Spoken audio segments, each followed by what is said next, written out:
Syederalun, anak pejabat pajak Mario Dandi Satrio berusia 20 tahun pelaku penganiayaan terhadap putra pengurus GP Ansor, David, kini mendapat imbasnya.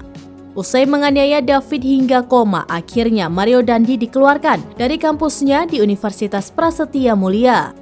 Adapun keputusan tersebut diketahui dari akun Instagram @prasmul pada Jumat 24 Februari 2023. Dilansir dari wartakotalive.com, dalam postingan foto tersebut Mario Dandi dikeluarkan dari kampus melalui keputusan rapat pimpinan. Terhitung sejak Kamis 23 Februari 2023, Mario Dandi resmi di-drop out dari Universitas Prasetya Mulia. Seperti diketahui, pihak kampus sedang memantau kasus penganiayaan tersebut. Kemudian pihak kampus juga turut mengecam aksi keji Mario Dandi terhadap David. Lebih lanjut, seluruh Civitas Akademika Universitas Prasetya Mulia turut prihatin dengan kondisi yang dialami korban. Diberitakan sebelumnya, kejadian tersebut terjadi di Kompleks Grand Permata Ulu Jami, Pesanggerahan, Jakarta Selatan pada Senin 20 Februari 2023. Akibat penganiayaan tersebut, Dandi mengalami luka yang serius hingga dinyatakan koma.